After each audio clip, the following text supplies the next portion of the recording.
Ça c'est sûr, c'est dans les BPF. En plus, on s'est pris une pilule en inspection sur le sujet, il y a 5 ans. Mince, je trouve pas. Mais c'est sûr que ça y est.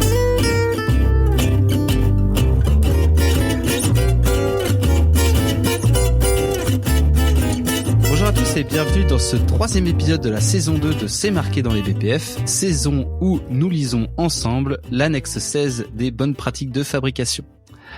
Alors Arnaud... Et on la commente aussi. Oui, voilà. Ça va bien. Après, je suis en forme. Hein.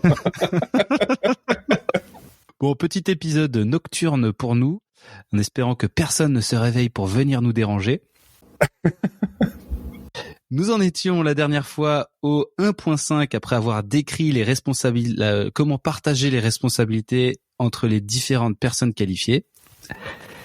Alors, c'est parti, 1.5. Est-ce que tu veux lire, Arnaud ? Non. Non. Alors, c'est parti, c'est mieux 1.5. que c'est toi qui lise. Pour les médicaments fabriqués en dehors de l'UE, l'importation physique et la certification constituent les phases finales de la fabrication qui précèdent le transfert vers un stock de lot destiné à la vente. Ah ça c'est trop marrant parce que tu vois, et c'est là où je me suis fait avoir, parce que du coup quand tu regardes sur une notice de médicament, tu verras jamais que le médicament il a été fabriqué sur un site chinois. Tu verras toujours que, et pour une bonne partie d'entre eux, ils ont été fabriqués à Malte. C'est pour ça. Voilà. C'est pour ça que t'es tombé là-dessus. Ouais, j'ai fait une extraction de tous les sites de fabrication, de toutes les notices, de tous les médicaments qui ont une autorisation de mise sur le marché en France. Et j'ai regardé les adresses, j'ai regardé les pays, et j'étais étonné de ne pas trouver de pays en dehors de l'Europe. En tout cas, t'as trouvé beaucoup de mal, quoi. Voilà. Il y a pas que ça, il y a Chypre aussi. Enfin, il y a tout un tas de petits pays comme ça qui font les... Enfin, bref. Mais là, tu vois, on en parlait dans le dernier épisode. Encore une fois, là, un schéma, ça aurait peut-être été plus clair que cette phrase. Avec des petites croix. Non, ouais, une frise. Non. Oui, une frise. Non, mais c'est ça. Enfin, moi, alors peut-être, bon, le problème, c'est que s'il y avait des schémas, on n'aurait pas pu enregistrer ce podcast. Mais... Merci. C'est vrai que du coup, les BPF sont extrêmement radiophoniques. Voilà. mais bon, après, ce qui compte, c'est la compréhension. Moi, des fois, quand je le lis, quand je lis les BPF, quand je t'écoute les lire, des fois, j'ai l'impression d'être teubé, quoi. J'arrive pas à comprendre du premier coup la phrase. Ouais, c'est fou, quoi. C'est alambiqué. Parlant de pas comprendre la phrase, 1.5.1. Le processus de certification tel que décrit dans la section 1 de la présente annexe s'applique à tous les médicaments destinés à être libérés pour les marchés de l'UE, de l'Union européenne, ou pour l'exportation, indépendamment de la complexité de la chaîne d'approvisionnement et des localisations mondiales des sites de fabrication impliqués. Ok, c'est le domaine d'application, ça va, ça je l'ai compris. À qui ça s'applique? Ouais. 1.5.2. Conformément aux principes décrits dans la section 1.4 de la présente annexe, la personne qualifiée qui certifie le lot de médicaments fini peut se baser sur la confirmation donnée par d'autres personnes qualifiées impliquées dans des opérations de fabrication ou d'importation se déroulant dans d'autres sites au sein de l'UE et par d'autres titulaires d'autorisation de fabrication spécifiées dans l'AMM concernée et partager avec eux les responsabilités définies. Alors je sais pas quelle est la différence avec l'article 1.4.2. C'est exactement ce que j'étais en train de me dire. J'étais en train de me dire, mais ils nous redisent la même chose, ils nous disent conformément à ce qui est écrit dans le truc, eh ben on redit la même chose. Et ils disent, ouais, c'est ça, ils disent même où regarder pour savoir que c'était ça qu'ils avaient dit, quoi. C'est exactement la même chose, quoi. Pourquoi ils ont fait ça? Parce que faudrait étudier mot à mot pour savoir les différences, mais franchement, bon. Alors, 1.5.3. Les conditions de stockage et de transport du lot et des échantillons, si ces derniers sont envoyés séparément, doivent être prises en considération par la personne qualifiée avant la certification du lot. Et ça, c'est intéressant. Parce que ça veut dire que effectivement, si jamais ta palette de produits finis elle reste sur le tarmac à Dubaï et que tes échantillons eux prennent un vol direct pour le lieu d'analyse, et bien du coup tu peux te faire niquer. C'est marrant quand même comment là je fais un peu de digression, mais comment c'est écrit d'une telle manière que de temps en temps il y a un truc qui est intéressant, perdu au milieu d'un marasme de phrases à rallonge qui sont incompréhensibles. Et c'est dommage, putain, c'est dommage. La substantifique moelle, elle est où, quoi? Parce que c'est vrai qu'effectivement, le rapport entre celui-là et puis celui d'avant, bon... Ouais, puis attends, après... Ouais, bon courage, prends ton souffle, prends une bonne respiration pour le suivant. Allez, 1.5.4. La personne qualifiée qui procède à la certification du produit fini est chargée de veiller à ce que chaque lot de médicaments finis ait été fabriqué conformément au BPF et à l'AMM. À moins qu'un ARM ou qu'un accord similaire ne soit établi entre l'UE et le pays exportateur. La personne qualifiée a également la responsabilité de s'assurer que le lot de médicaments finis a fait l'objet dans un État membre d'une analyse qualitative complète, d'une analyse quantitative d'au moins toutes les substances actives et de tous les autres essais ou vérifications nécessaires pour garantir la qualité des médicaments dans le respect des exigences de l'AMM. Malte.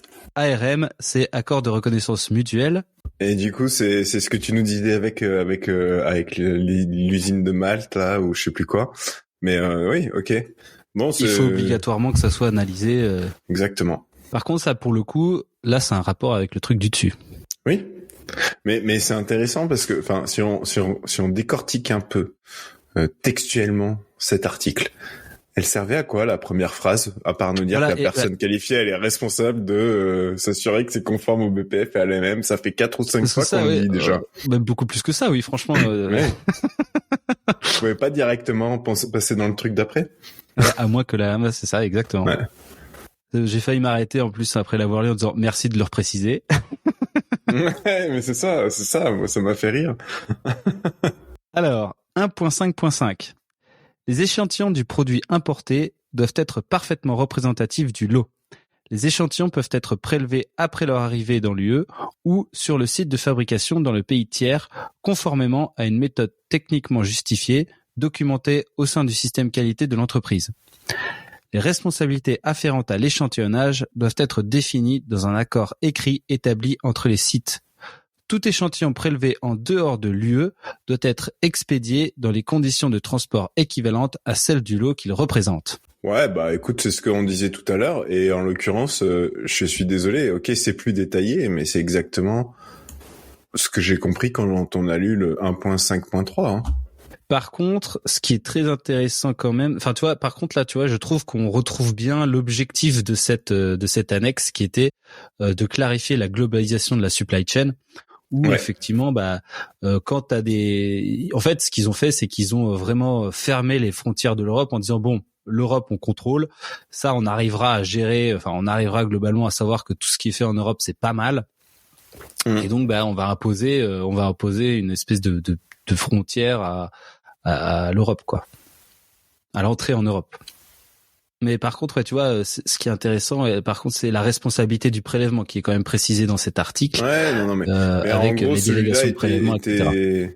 Cet article-là, pour moi, était suffisant et l'article 1.5.3 peut-être était pas nécessaire. Mais bon, on n'est pas là pour refaire les BPF, hein. On a assez de travail comme ça. Pour le coup, c'est vrai que là, effectivement, imagine que tu cherches une information sur quand est-ce que quand tu dois prélever, enfin, quand est-ce que tu dois analyser, qui doit prélever, etc. Tu tombes là-dedans, t'es obligé de lire un peu tous les articles parce que, il y en a un peu partout, quoi. Tu sais, c'est pas thématisé et puis même, tu te dis, ah putain, il y a encore un morceau où on dit que c'est la personne qualifiée qui doit procéder à la certification. Ah oui, d'accord. Puis tu commences à lire l'article, tu dis, bah non, c'est pas là, alors qu'en fait, l'information, elle arrive dans la deuxième partie qui t'intéresse. Ouais. Putain, c'est pénible. C'est clair. Allez, 1.5.6. Lorsque l'échantillonnage est effectué sur un site de fabrication en pays tiers, La justification technique doit inclure un processus formel de gestion du risque qualité permettant d'identifier et de gérer tous les risques afférents à cette méthode. Ce processus doit être dûment documenté et inclure au minimum les éléments suivants. Ok. Petit 1. Un audit de l'activité de fabrication, incluant toutes les activités d'échantillonnage effectuées sur le site du pays tiers et une évaluation des étapes de transport ultérieures à la fois pour le lot et pour les échantillons afin de s'assurer que les échantillons sont représentatifs du lot importé. Ok. Tout ça.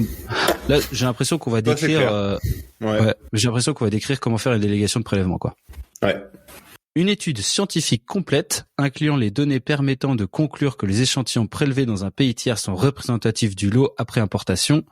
Cette étude doit inclure au minimum une description du processus d'échantillonnage dans le pays tiers, une description des conditions de transport de l'échantillon et du lot importé. Toute différence entre ces conditions de transport doit être justifiée. Une analyse comparative des échantillons prélevés dans le pays tiers et prélevés après l'importation. Une étude de l'intervalle de temps entre l'échantillonnage et l'importation du lot et la production de données permettant de justifier les limites définies appropriées.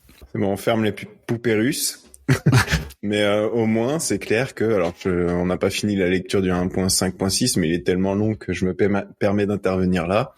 Au moins, tu sais, quand tu dois faire ce type d'études, tu as déjà un petit guide. Et c'est intéressant de voir que des fois, dans les BPF, et on l'avait déjà vu dans la partie 1, tu as des trucs ultra détaillés, et des fois, c'est ultra vague, quoi.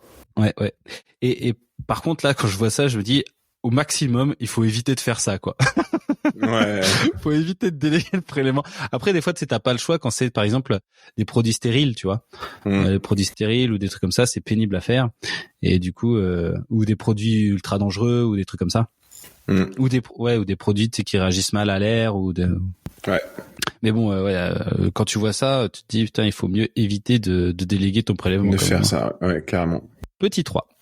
Une mesure définissant une analyse périodique et aléatoire d'échantillons prélevés après importation afin de pouvoir justifier de la représentativité en routine des échantillons prélevés en pays tiers. Ouais, normal. Petit 4. Un examen de tout résultat inattendu ou de tout résultat hors spécification confirmée. Cette situation peut avoir des répercussions sur la prise en compte des échantillons prélevés sur le site de fabrication du pays tiers et doit être notifiée à l'autorité de tutelle du site où la certification est effectuée. Ce type d'événement doit être considéré comme un défaut de qualité potentiel et faire l'objet d'une enquête dans le respect des principes du chapitre 8 des bonnes pratiques de fabrication partie 1. Okay. Alors, ce qui est trop cool avec cet article, en tout cas, c'est quand tu dois faire un audit de ce bazar, tu fais une petite checklist en 2-2 et après tu peux aller voir point par point tout ce qu'il faut faire, quoi. Enfin, là, c'est vachement bien. Ouais, c'est clair. Là, c'est bien, là. Rien à dire. Et je pense que c'est un bon moment pour conclure sur cet épisode, quoi. Sur une note positive, un peu. Allez, on va s'arrêter sur ces éléments bien dits. En tout cas, si vous déléguez des prélèvements, c'est... Il reste un article avant la fin du 1.5. Enfin bon, après, il y en a le 1.7, il est méga long. Ouais. Enfin bon, en tout cas, j'espère que c'est toujours aussi intéressant pour vous, que vous apprenez des choses sur les délégations de prélèvement. Et écoutez, merci à tous de nous suivre, toujours plus nombreux en tout cas. Hein, là, quand on a terminé, ça je l'avais pas dit, mais quand on a terminé la saison 1, là ça a explosé là. On a... Ouais, carrément. Il y a eu un taux d'écoute, truc de fou. En tout cas, merci beaucoup de votre soutien et à bientôt pour un prochain épisode. Allez, à bientôt.